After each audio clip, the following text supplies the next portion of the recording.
ಓಂ ಅಜ್ಞಾನತಿಮಿರಾಂಧಸ್ಯ ಜ್ಞಾನಾಂಜನಶಲಾಕಯಾ ಚಕ್ಷುರುನ್ಮೀಲಿತಂ ಯೇನ ತಸ್ಮೈ ಶ್ರೀಗುರವೇ ನಮಃ.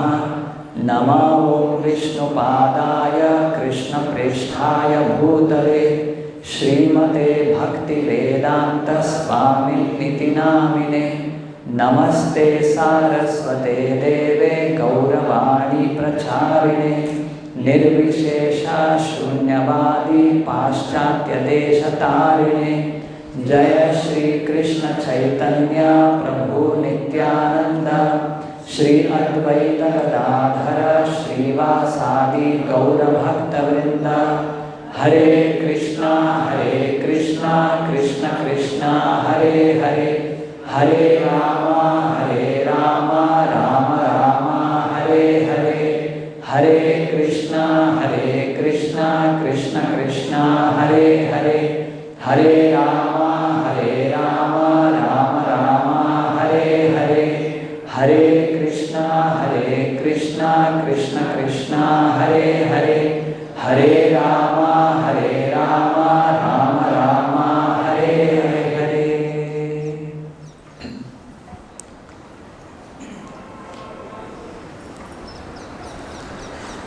ಪ್ರವಚನ ದೊಡ್ಡದಾಗಿ ಬಹಳಷ್ಟು ಜನ ಬರ್ತಿರ್ತಾರೆ. ವ್ಯವಸ್ಥೆ ಮಾಡೋದಿದೆ ದೇವಸ್ಥಾನದ ಆವರಣದಲ್ಲಿ.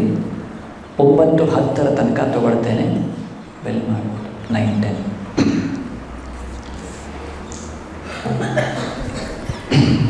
ಇಂದು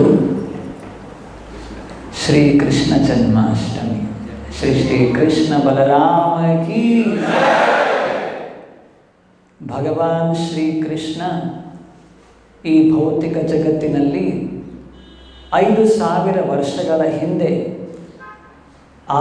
ಆವಿರ್ಭವಿಸಿ ಬಂದಂತಹ ಶುಭ ದಿನ. ಭಗವಂತ ಯಾಕೆ ಈ ಲೋಕಕ್ಕೆ ಬರ್ತಾನೆ? ಆತನೇ ಭಗವದ್ಗೀತೆಯಲ್ಲಿ ಸ್ಪಷ್ಟವಾಗಿ ತಿಳಿಸಿ ಹೇಳ್ತಾನೆ ಅದರ ಕಾರಣ ಏನು ಅಂತ. ಯಾವುದು ಆ ಶ್ಲೋಕ? 2 ಶ್ಲೋಕಗಳು.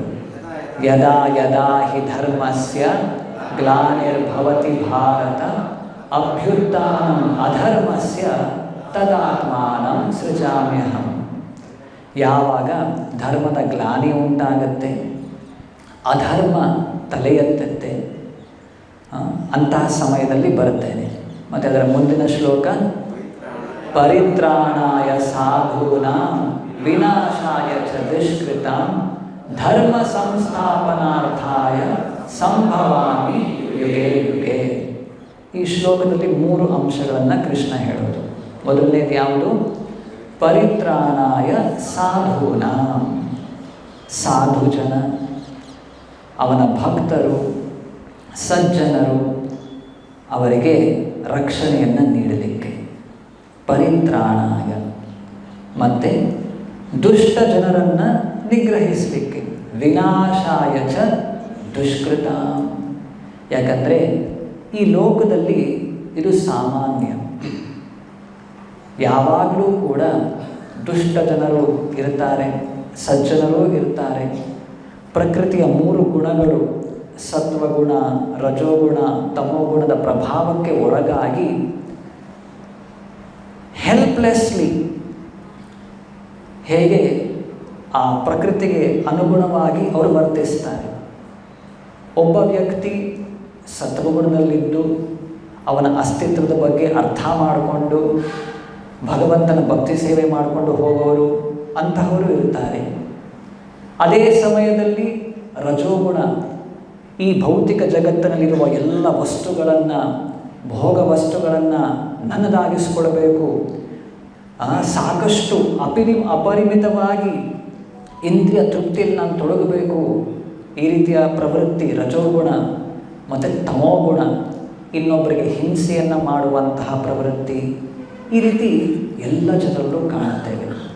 ಯಾವಾಗಲೂ ಕೂಡ ರಜೋಗುಣ, ತಮೋಗುಣ ಇದು ಹೆಚ್ಚಾಗಿರುವಂತಹ ಜನರು ಸತ್ವಗುಣದಲ್ಲಿರುವವರನ್ನು ದಬ್ಬಾಳಿಕೆ ಮಾಡೋದು, ಇದು ಸರ್ವೇ ಸಾಮಾನ್ಯ. ಈ ಭೌತಿಕ ಜಗತ್ತೇ ಈ ರೀತಿ ಸೃಷ್ಟಿಯಾಗಿರೋದು. ಇದು ಯಾಕೆ ಅಂತ ಪ್ರಶ್ನೆ ಮಾಡಿದ್ರೆ ಪ್ರಭುಪಾದ ಒಂದು ಉದಾಹರಣೆ ಕೊಡ್ತಾರೆ. ಹೇಗೆ ಈ ಭೌತಿಕ ಜಗತ್ತೇ ಒಂದು ಕಾರಾಗೃಹ ಇದ್ದ ಹಾಗೆ, ಒಂದು ಜೈಲ್, ಪ್ರಿಸನ್ ಹೌಸ್. ಇಲ್ಲಿರೋರೆಲ್ಲರೂ ಕೂಡ ಭಗವಂತನಿಂದ ವಿಮುಖರಾಗಿ ಬಂದವರೇ ನಾವೆಲ್ಲರೂ ಕೂಡ.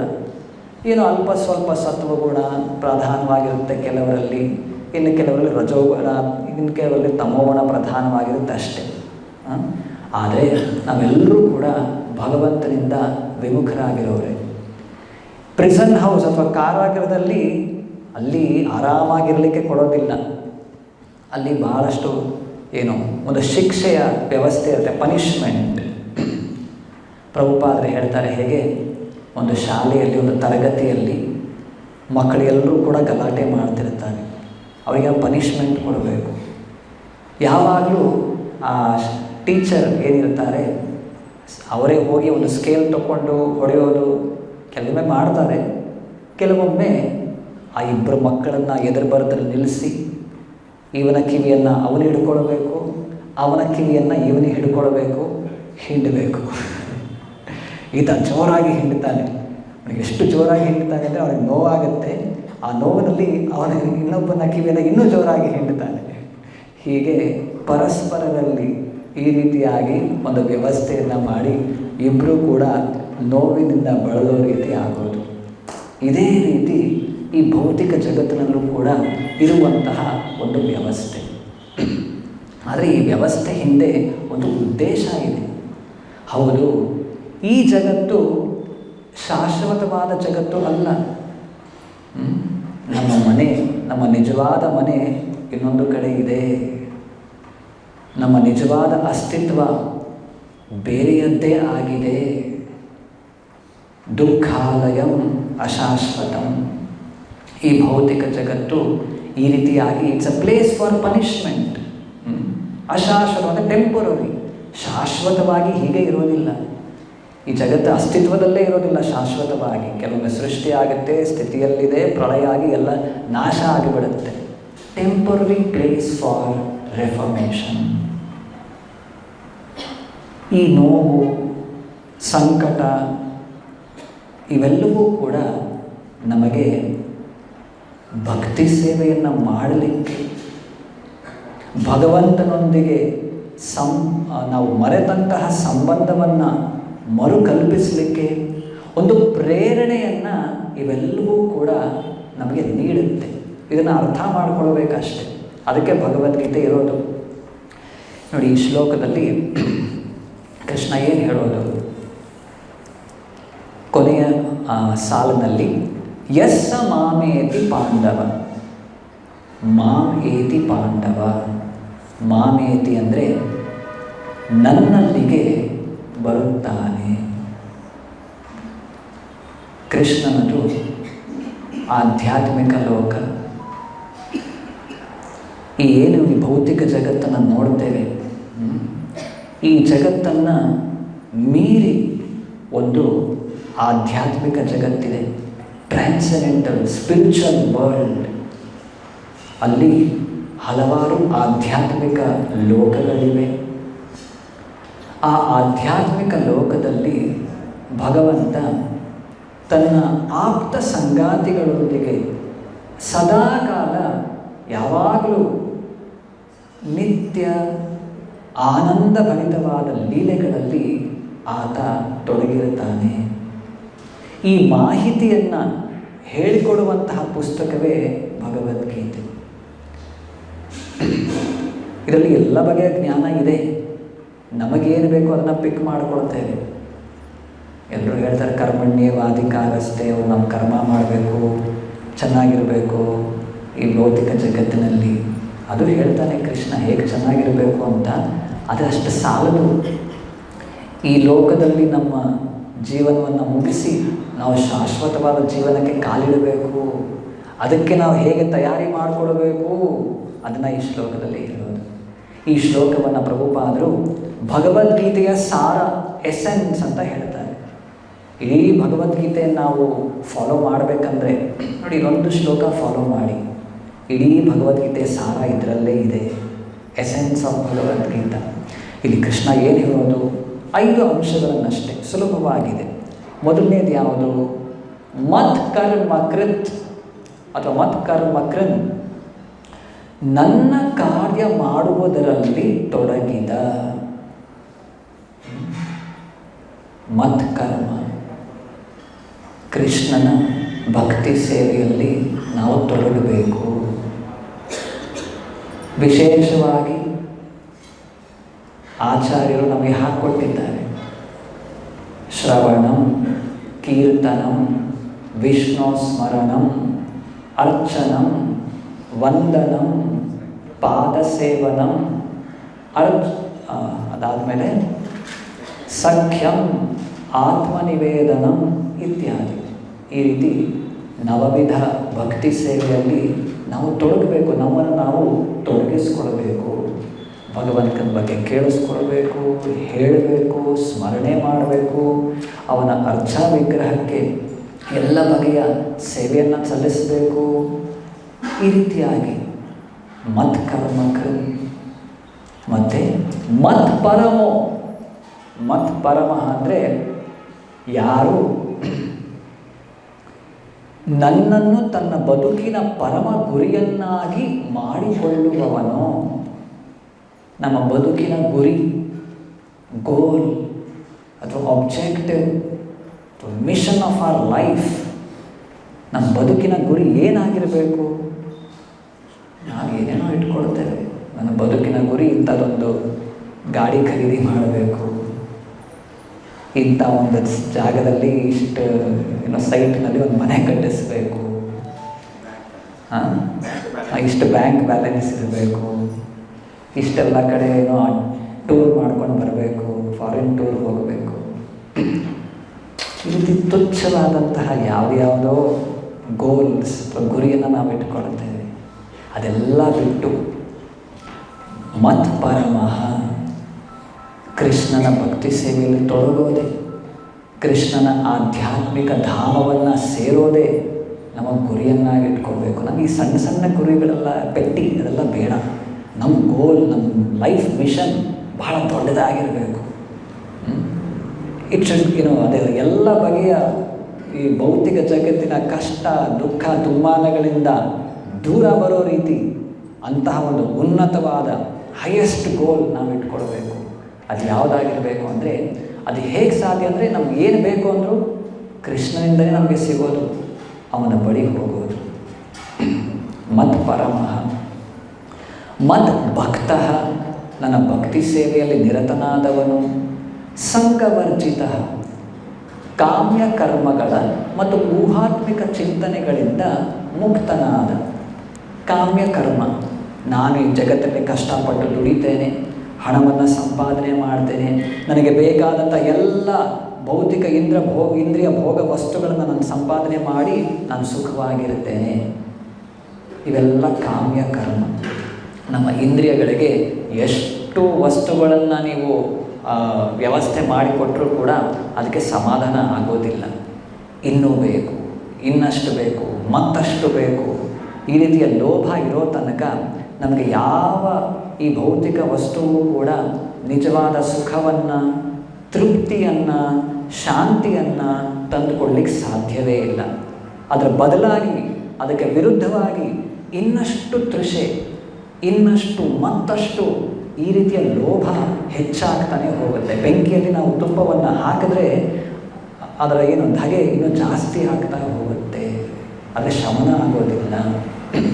ಹೀಗೆ ಇದನ್ನು ಅರ್ಥ ಮಾಡಿಕೊಳ್ಬೇಕು. ಕಾಮ್ಯ ಕರ್ಮದಲ್ಲಿ ಎಷ್ಟೇ ತೊಡಗಿದ್ರೂ ಕೂಡ ಸುಖ ಸಿಗೋದಿಲ್ಲ. ಅದರ ಬದಲಾಗಿ ವಿರುದ್ಧವಾಗಿ ಕರ್ಮದಲ್ಲಿ ತೊಡಗಬೇಕು. ಯಾವ ಕರ್ಮ? ಭಗವಂತನನ್ನು ನಾನು ಹೇಗೆ ಸಂತೃಪ್ತಿಗೊಳಿಸಲಿ, ಅವನ ತೃಪ್ತಿಗಾಗಿ ನಾನು ಯಾವ ಕೆಲಸವನ್ನು ಮಾಡಲಿ. ನೋಡಿ, ಅದು ವಿರುದ್ಧವಾಗಿ ಇಂದ್ರಿಯ ತೃಪ್ತಿ, ನನಗೇನು ಬೇಕು ಅದನ್ನು ಮಾಡೋದು.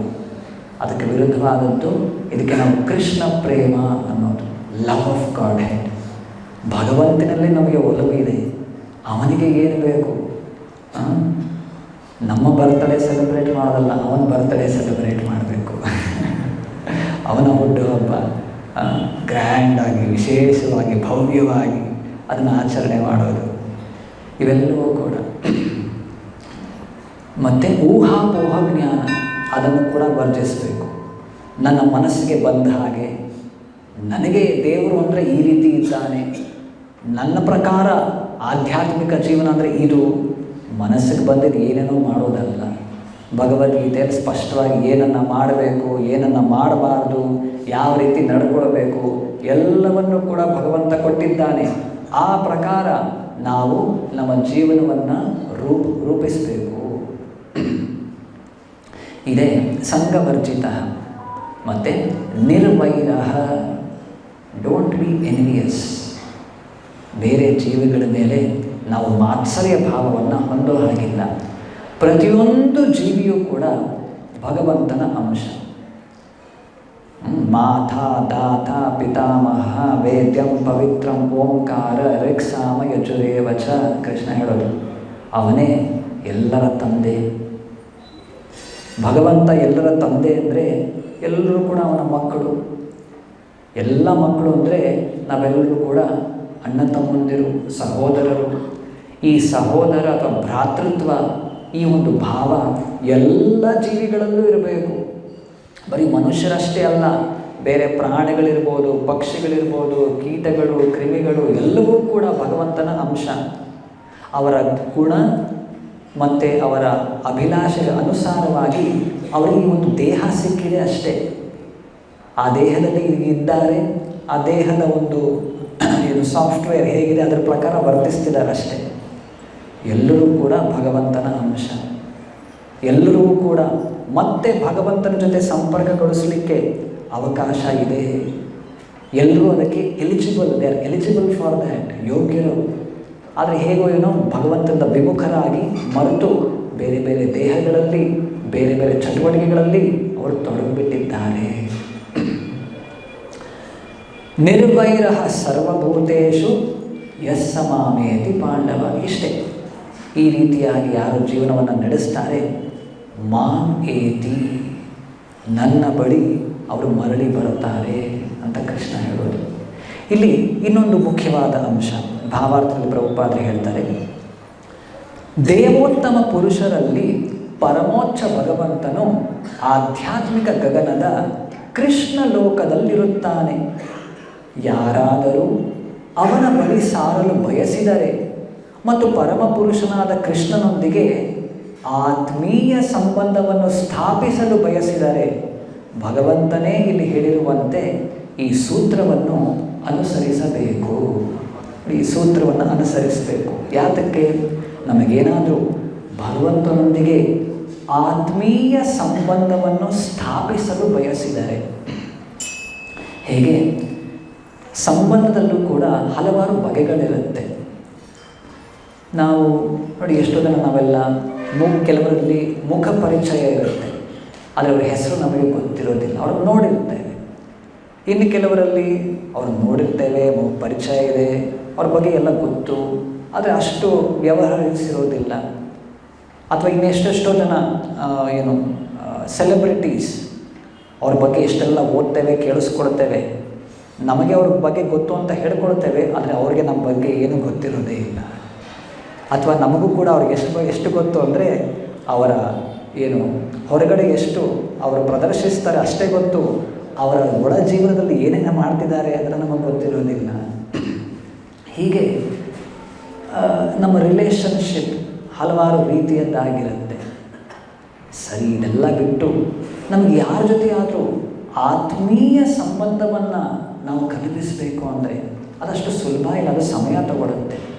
ಇಲ್ಲಿ ಕೃಷ್ಣ ಹೇಳ್ತಿರೋದೇನು, ಸಾಮಾನ್ಯ ಮನುಷ್ಯರ ಜೊತೆನೇ ನೋಡಿ ಆತ್ಮೀಯ ಸಂಬಂಧವನ್ನು ಕಲ್ಪಿಸಿದಾಗ ಯಾವ ರೀತಿಯ ನಮಗೆ ಒಂದು ಶಾಂತಿಯನ್ನು, ಒಂದು ಬಗೆಯ ಸುಖವನ್ನು ನಮಗೆ ಅದು ನೀಡುತ್ತೆ.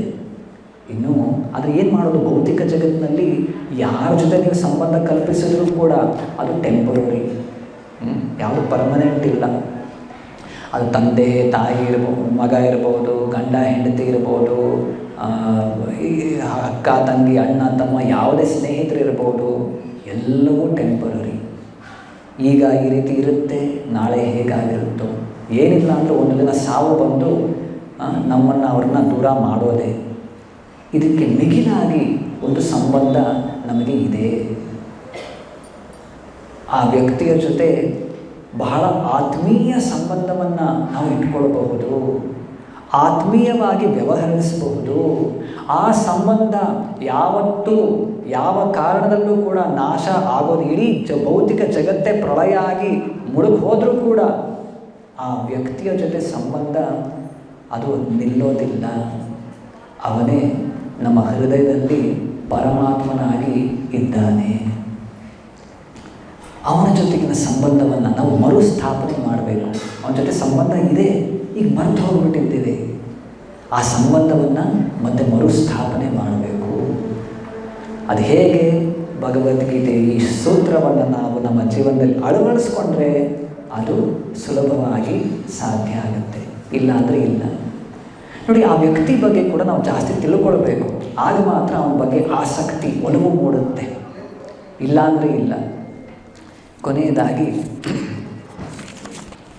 ಚೈತನ್ಯ ಚರಿತಾಮೃತದಲ್ಲಿ ಕೃಷ್ಣನ ಬಗ್ಗೆ ಹೇಳುವಾಗ ಕೃಷ್ಣನ 64 ಗುಣಗಳನ್ನು ಅಲ್ಲಿ ವರ್ಣಿಸ್ತಾರೆ. ಕೃಷ್ಣ ಅವನ ಗುಣಗಳು ಏನು? 64 ಕ್ವಾಲಿಟೀಸ್ ಆಫ್ ಕೃಷ್ಣ. ಭಕ್ತಿ ರಸಾಮೃತ ಸಿಂಧುವಿನಲ್ಲೂ ಕೂಡ ಇದೆಲ್ಲ ಇದೆ. ಅಲ್ಲಿ ಹೇಳುವಾಗ ಕ್ರಮೇಣವಾಗಿ ಹೇಳ್ತಾ ಹೋಗ್ತಾರೆ.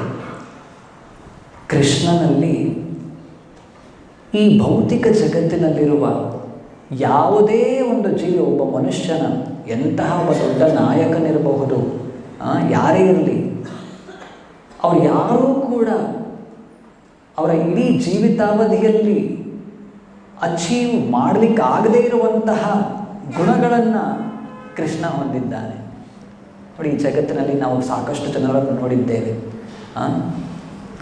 ಅವರಲ್ಲಿ ಏನು, ಕೆಲವರಲ್ಲಿ ಸಾಮಾನ್ಯವಾಗಿ ಏನು, ನಾವು ಈ ಶ್ಲೋಕವನ್ನು ಕೇಳಿದ್ದೇವೆ, ಷಡೈಶ್ವರ್ಯ ಪೂರ್ಣ, 6 ಬಗೆಯ ಐಶ್ವರ್ಯಗಳು.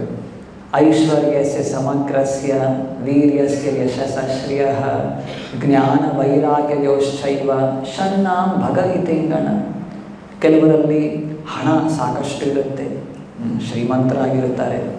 ಇನ್ನು ಕೆಲವರು ಅವರ ದೇಹ ಬಹಳ ಬಲಿಷ್ಠವಾಗಿರುತ್ತೆ,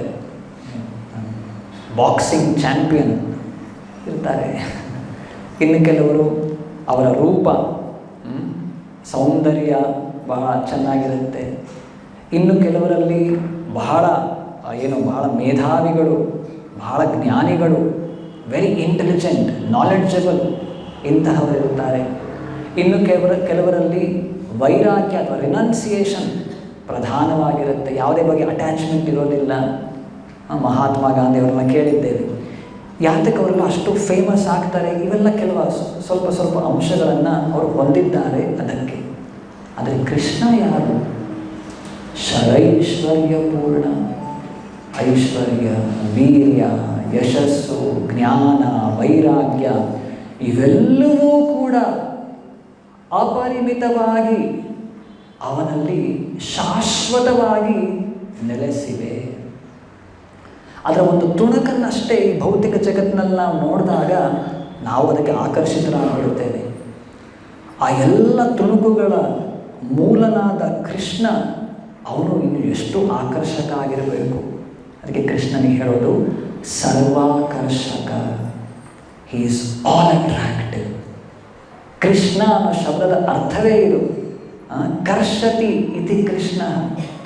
ಹಿ ಕ್ಯಾನ್ ಅಟ್ರಾಕ್ಟ್ ಎವ್ರಿ ಒನ್. ಎಲ್ಲರೂ ಕೂಡ ಅವನ ಬಳಿ ಆಕರ್ಷಿತರಾಗ್ತಾರೆ. ಅಂತಹ ಗುಣಗಳು ಅವನಲ್ಲಿ ಇವೆ. ಅಂತಹ 64 ಗುಣಗಳನ್ನು ಅಲ್ಲಿ ಮೆನ್ಷನ್ ಮಾಡಿದ್ದಾರೆ. ಆ ಎಲ್ಲವನ್ನು ಹೇಳಲಿಕ್ಕೆ ಅಷ್ಟು ಸಮಯ ಇಲ್ಲ, ನೀವು ಓದಿ. ಕೊನೆಯಲ್ಲಿ 4 ಅಂಶಗಳನ್ನು ಅಲ್ಲಿ ಮೆನ್ಷನ್ ಮಾಡ್ತಾರೆ. ಈ 4 ಪಾಯಿಂಟ್ಸ್ ಏನಿದೆ, 4 ಅಂಶಗಳು ಬ್ರಹ್ಮ, ರುದ್ರ, ವಿಷ್ಣು ಇನ್ಯಾರಲ್ಲೂ ಕೂಡ ನಾವು ಇದನ್ನು ನೋಡಲಿಕ್ಕಾಗಲ್ಲ. ಕೃಷ್ಣನಲ್ಲಿ ಅಷ್ಟೇ ಇದೆ. ಈ 4 ಗುಣಗಳು ಯಾವುದು ಅಂದರೆ, ಅದರ ಮೊದಲನೆಯದು 61ನೇದು ಸರ್ವಾದ್ಭುತ ಚಮತ್ಕಾರ ಲೀಲಾ ಕಲ್ಲೋಲ ವಾರಿದಿಹಿ. ಎಲ್ರಿಗೂ ಕೂಡ ಚಮತ್ಕಾರ, ವಂಡರ್ ಕ್ರಿಯೇಟ್ ಮಾಡುವಂತಹ ಲೀಲಾ ಕಲ್ಲೋಲ ವಾರಿದಿಹಿ ಕೃಷ್ಣ. ಅಂತಹ ಸುಂದರವಾದ ಲೀಲೆಗಳಲ್ಲಿ ಆತ ತೊಡಗುತ್ತಾನೆ. ಅವನ ಲೀಲೆಗಳು ಎಷ್ಟು ಆಕರ್ಷಕವಾಗಿರುತ್ತೆ. ನಾವಿಲ್ಲಿ ನೋಡ್ತೇವೆ ಎಲ್ಲ ಕಡೆ ಮೇಲೆ ಚಿತ್ರಣಗಳನ್ನು. ಗೋವರ್ಧನ ಗಿರಿಯನ್ನು ಅವನ ಕಿರಡು ಬೆರಳಲ್ಲಿ ಎತ್ತಾನೆ, ಕಾಳಿಂಗ ಹೆಡೆಯ ಮೇಲೆ ನರ್ತನವನ್ನು ಮಾಡ್ತಾನೆ. ಈ ರೀತಿ ಅದ್ಭುತ ಲೀಲಾ ಕಲ್ಲೋಲ ವಾರಿಧಿ. ಇನ್ನು ಯಾರು ಕೂಡ ಇಷ್ಟನ್ನು ಮಾಡಲಿಕ್ಕೆ ಸಾಧ್ಯವೇ ಇಲ್ಲ. ಮತ್ತು ಅತುಲ್ಯ ಮಧುರ ಪ್ರೇಮ ಮಂಡಿತ ಪ್ರಿಯ ಮಂಡಲ. ಕೃಷ್ಣ ಯಾವಾಗಲೂ ಕೂಡ ಅತುಲ್ಯ, ಅನ್ಕಂಪ್ಯಾರಬಲ್ ಮಧುರ ಪ್ರೇಮ, ಸ್ವೀಟ್ ಲವಿಂಗ್ ಡಿವೋಟೀಸ್ ಯಾವಾಗಲೂ ಕೂಡ ಅವನ ಆಪ್ತ ಸಂಗಾತಿಗಳ ಜೊತೆ, ಭಕ್ತರ ಜೊತೆ ಆತ ಸದಾಕಾಲ ನೆಲೆಸಿರ್ತಾನೆ. ಎಲ್ಲೋ ಒಂದು ಮೂಲೆಯಲ್ಲಿ ಒಬ್ಬನೇ ಕೊಡ್ತಿದ್ದಾನೆ, ಎಲ್ಲೋ ಮೇಲುಗಡೆ, ಆ ರೀತಿ ಇಲ್ಲ. ಯಾವಾಗಲೂ ಕೂಡ ಅವನ ಆಪ್ತ ಭಕ್ತರೊಂದಿಗೆ, ಅವನ ಸ್ನೇಹಿತರೊಂದಿಗೆ, ಗೋಪಿಯರೊಂದಿಗೆ, ಯಶೋಧ ತಾಯಿಯೊಂದಿಗೆ ಯಾವಾಗಲೂ ಕೂಡ ಅವನ ಭಕ್ತರ ಸಂಘದಲ್ಲಿ ಆತ ಇರ್ತಾನೆ. ಮತ್ತು ತ್ರಿಜಗನ್ಮಾನಸಾಕರ್ಷಿ ಮುರಳಿ ಕಲಕೂಚಿತ. ಅವನ ಮುರಳಿ ವೇಣುನಾದವನ್ನು ಪ್ರಾರಂಭ ಮಾಡಿದರೆ ಏನಾಗುತ್ತೆ? ಮುಗದೇ ಹೋಯಿತು. ತ್ರಿಜಗನ್ಮಾನಸಾಕರ್ಷಿ. ಆ ನಾದವನ್ನು, ಆ ಕಂಪನವನ್ನು ಯಾರಾದರೂ ಕೇಳಿಸ್ಕೊಂಡ್ರೆ, ಭಾಗವತದಲ್ಲಿ ವಿವರಣೆ ಇದೆ. ಕೃಷ್ಣ ಯಮುನಾ ನದಿ ತೀರದಲ್ಲಿ ಅವನ ಕೊಳಲನ್ನು ನುಡಿಸ್ಲಿಕ್ಕೆ ಪ್ರಾರಂಭ, ಆ ಯಮುನಾ ನದಿಯೇ ಹರಿಯೋದನ್ನು ನಿಲ್ಲಿಸಿ ನಿಂತ್ಕೊಂಡು ಬಿಡುತ್ತೆ, ಸ್ತಬ್ಧವಾಗಿಬಿಡುತ್ತೆ. ಹಸುಗಳು ಹುಲ್ಲನ್ನು ತಿಂತಿರುತ್ತೆ, ಕಿವಿಯನ್ನು ನೆಟ್ಟಗೆ ಮಾಡಿಕೊಂಡು ಅಲ್ಲೇ ಸ್ತಬ್ಧವಾಗಿ ನಿಂತ್ಕೊಂಡು ಕೇಳಿಸ್ಕೊಳ್ಳುತ್ತೆ.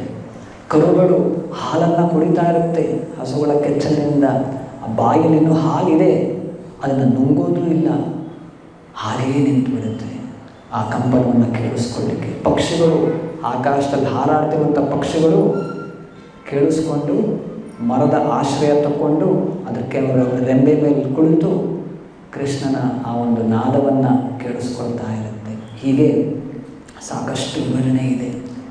ಪ್ರಭುಪಾದರು ಹೇಳ್ತಾರೆ ಹೇಗೆ, ಅದೇ ಆ ಕೃಷ್ಣನ ಆ ಮುರಳಿ ನಾದದ ಕಂಪನ ಈ ಭೌತಿಕ ಜಗತ್ತಿನಲ್ಲಿ, ಮೆಟೀರಿಯಲ್ ವರ್ಲ್ಡ್, ಇಲ್ಲಿ ಕೂಡ ನಮಗೆ ಅದನ್ನು ಕೇಳಿಸ್ಕೊಳ್ಳಿಕ್ಕೆ ಸಾಧ್ಯ ಇದೆ. ಆ ಕಂಪನ, the sound of Krishna's flute is represented by Hare Krishna Krishna Krishna Hare Hare, Hare Rama Rama Rama Hare Hare. ನಾವು ಕೂಡ ಕೃಷ್ಣನಲ್ಲಿ ಅನನ್ಯ ಭಕ್ತಿಯನ್ನು ಇಟ್ಕೊಂಡು ಈ ಹರೇ ಕೃಷ್ಣ ಮಹಾಮಂತ್ರವನ್ನು ಸರಿಯಾಗಿ ಅಟೆಂಟಿವ್ ಒಫೆನ್ಸ್ಲೆಸ್ ಚಾಂಟಿಂಗ್, ನಮ್ಮ ಮನಸ್ಸನ್ನು ಆತ ಇತ್ತ ಹರಿಲಿಕ್ಕೆ ಕೊಡದೆ, ಅಪರಾಧಗಳನ್ನು ಮಾಡದೆ, ಈ ಹರೇ ಕೃಷ್ಣ ಮಹಾಮಂತ್ರವನ್ನು ಯಾರು ಜಪ ಮಾಡ್ತಾರೆ, ಯಾರು ಸರಿಯಾಗಿ ಅದನ್ನು ಕೇಳಿಸ್ಕೊಳ್ತಾರೆ, ಅವರೇ ಅದಕ್ಕೆ ಮತ್ತು ಕೃಷ್ಣನ ಮುರಳಿನಾದದ ಕಂಪನಕ್ಕೆ ಯಾವುದೇ ವ್ಯತ್ಯಾಸ ಇಲ್ಲ. ಮತ್ತು ಕೊನೆಯದು ಅಸಮಾನೋರ್ಧ್ವ ರೂಪ ಶ್ರೀ ವಿಸ್ಮಾಪಿತ ಚರಾಚರ. ಕೃಷ್ಣನ ರೂಪ ಅಸಮಾನೋರ್ಧ್ವ, ಅಸಮಾನ ಮತ್ತು ಅನೂರ್ಧ್ವ, ಅದಕ್ಕೆ ಸಮಾನವಾದದ್ದು, ಅವನಿಗಿಂತ ಮಿಗಿಲಾದದ್ದು ಯಾವುದೂ ಇಲ್ಲ. ಈ ರೀತಿಯಾಗಿ ನಾವು ಕೃಷ್ಣನನ್ನು ಅರ್ಥ ಮಾಡಿಕೊಳ್ಳಬೇಕು. ಈ ರೀತಿ ಅರ್ಥ ಮಾಡಿಕೊಂಡಾಗ ಅವನಲ್ಲಿ ನಮಗೂ ಕೂಡ ಒಲವು, ಪ್ರೇಮ ಮೂಡುತ್ತೆ. ಪ್ರತಿನಿತ್ಯ ನಮ್ಮ ಗುರುಗಳು ಹೇಳಿಕೊಟ್ಟ ಹಾಗೆ ಈ ಹರೇ ಕೃಷ್ಣ ಮಹಾಮಂತ್ರದ ಜಪವನ್ನು ಮಾಡಬೇಕು, ಭಗವದ್ಗೀತೆಯ ಅಧ್ಯಯನವನ್ನು ಮಾಡಬೇಕು, ನಿಯಂತ್ರಕ ತತ್ವಗಳನ್ನು ಪಾಲನೆ ಮಾಡಬೇಕು. ಈ ಎಲ್ಲದನ್ನು ಪಾಲನೆ ಮಾಡೋದ್ರ ಜೊತೆ ಕೊನೆಯದಾಗಿ ಸ್ಕಂದ ಪುರಾಣದ ಒಂದು ಶ್ಲೋಕವನ್ನು ಹೇಳ್ತೇನೆ. ಇಲ್ಲಿ ಈ ಜನ್ಮಾಷ್ಟಮಿ ವ್ರತದ ಬಗ್ಗೆ ಹೇಳೋದು. ಜನ್ಮಾಷ್ಟಮಿ ವ್ರತಂ ಯೇ ವೈ ಪ್ರಕುರ್ವಂತಿ ನರೋತ್ತಮಃ ಕಾರಯಂತಿ ಚ ವಿಪ್ರೇಂದ್ರ ಲಕ್ಷ್ಮೀಸ್ತೇಷಾಂ ಸದಾ ಸ್ಥಿರ. ಯಾರು ಜನ್ಮಾಷ್ಟಮಿ ವ್ರತವನ್ನು ಮಾಡ್ತಾರೆ, ಪ್ರಕುರ್ವಂತಿ ನರೋತ್ತಮಃ, ಆತ ಎಲ್ಲ ಮನುಷ್ಯರಲ್ಲೂ ಶ್ರೇಷ್ಠನಾಗ್ತಾನೆ. ಕಾರಯಂತಿ ಚ ವಿಪ್ರೇಂದ್ರ ಲಕ್ಷ್ಮೀಸ್ತೇಷಾಂ ಸದಾ ಸ್ಥಿರ. ಲಕ್ಷ್ಮಿ, ಗಾಡೆಸ್ ಆಫ್ ಫಾರ್ಚೂನ್, ಭಾಗ್ಯ ದೇವತೆ, ಸದಾಕಾಲ ಅವನ ಮನೆಯಲ್ಲಿ ಸ್ಥಿರಳಾಗಿ ಇರ್ತಾಳೆ. Goddess of fortune Lakshmi Devi resides in the house where Janmashtami vrata is performed by the person by involving all near and dear ones. Such people are considered as best of the civilized beings. ಎಲ್ಲ ಮನುಷ್ಯರಲ್ಲೂ ಅವರೇ ಉತ್ತಮರು ಅಂತ ಹೇಳೋದು. ನೋಡಿ, ನಾವು ಕೂಡ ಇಂದು ಮತ್ತು ನಾಳೆ 2 ದಿನ ಈ ಆಚರಣೆಯನ್ನು ಮಾಡ್ತಿದ್ದೇವೆ. ಹೆಚ್ಚು ಕಾಲ ನಾವು ಭಗವಂತನ ಸೇವೆಯಲ್ಲಿ ತೊಡಗಲಿಕ್ಕೆ ಒಂದು ಅವಕಾಶ. ನಾಳೆಯ ದಿನ ನಾವು ಇಡೀ ದಿನ ಉಪವಾಸ ಇರ್ತೇವೆ ಭಕ್ತರೆಲ್ಲರೂ ಕೂಡ. ಮಧ್ಯರಾತ್ರಿ 12 ಗಂಟೆ ನಂತರ ನಾವು ಫಾಸ್ಟ್ ಬ್ರೇಕ್, ಉಪವಾಸವನ್ನು ಬ್ರೇಕ್ ಮಾಡೋದು. ಈ 2 ದಿನಗಳ ಕಾಲ ಸತತವಾಗಿ ಸಾಧ್ಯವಾದಷ್ಟು ಭಗವಂತನ ಸೇವೆಯಲ್ಲಿ ತೊಡಗಬೇಕು. ನಿಮಗೇನು ಸೇವೆ ಏನು ಮಾಡಬೇಕು, ಏನು ಸಿಗಲಿಲ್ಲ, ಏನು ಗೊತ್ತಾಗಲಿಲ್ಲ ಅಂದರೆ ಒಂದು ಸೇವೆ ಯಾವಾಗಲೂ ಇದೆ ನಿಮ್ಮ ಕೈನಲ್ಲಿ. ಯಾವುದೇ ಟೈಮ್ ಇರ್ಬೋದು, ಯಾವುದೇ ಸ್ಥಳ, ಟೈಮ್, ಜಾಗ ಅಥವಾ ಸಮಯ, ಯಾವುದೇ ನಿರ್ಬಂಧ ಇಲ್ಲದೆ ಒಂದು ಸೇವೆಯನ್ನಂತೂ ಎಲ್ಲರೂ ಮಾಡ್ಬೋದು. ಅದು ಯಾವುದು? ಹರೇ ಕೃಷ್ಣ ಮಹಾಮಂತ್ರದ ಜಪ ಮತ್ತು ಕೀರ್ತನೆ. ಎಲ್ಲರೂ ಕೂಡ ಕನಿಷ್ಠ 16 ಸುತ್ತು, ಸಾಧ್ಯವಾದರೆ 64 ಇತ್ತು, ತಮಗೆ ಎಷ್ಟು ಸಾಧ್ಯ ಆಗುತ್ತೆ ಅಷ್ಟು ಜಪ ಮಾಡಿ, ಶಾಸ್ತ್ರ ಅಧ್ಯಯನ ಮಾಡಿ, ಇಡೀ ದಿನ ದೇವಸ್ಥಾನದಲ್ಲಿ ಇಂದು ಮತ್ತು ನಾಳೆ ಸಂಕೀರ್ತನೆ ಇರುತ್ತೆ. ಬೆಳಗ್ಗೆ ಈಗ ಕಾರ್ಯಕ್ರಮ ಮುಗಿದ ನಂತರ 10 ಗಂಟೆ 11ರಿಂದ ಪ್ರಾರಂಭ ಆಗುತ್ತೆ. ರಾತ್ರಿಯವರೆಗೂ ಕೂಡ ಸಂಕೀರ್ತನೆ ಇರುತ್ತೆ. ಏನಿಲ್ಲ ಅಂದರೂ ಕೂಡ ಎಲ್ಲರೂ ಈ ಕೀರ್ತನೆಯಲ್ಲಿ ಭಾಗವಹಿಸಿ ಪ್ರಸಾದವನ್ನು ಸ್ವೀಕಾರ ಮಾಡಿ ಈ 2 ದಿನ ಕೃಷ್ಣನ ಸೇವೆ, ಕೃಷ್ಣನ ಚಿಂತನೆ, ಕೃಷ್ಣನ ಮನನ ಇದಕ್ಕಾಗಿ ನಾವು ನಿರೂಪಿಸಿ ಇಡೋಣ. ಇಲ್ಲಿಗೆ ಮುಕ್ತಾಯ ಮಾಡ್ತೇನೆ. ಶ್ರೀಮದ್ ಭಗವದ್ಗೀತಾ ಕಿ, ಶ್ರೀ ಕೃಷ್ಣ ಜನ್ಮಾಷ್ಟಮಿ ಮಹಾಮಹೋತ್ಸವ ಕಿ, ಶ್ರೀಲ ಪ್ರಭುಪಾದೆ ಕಿ.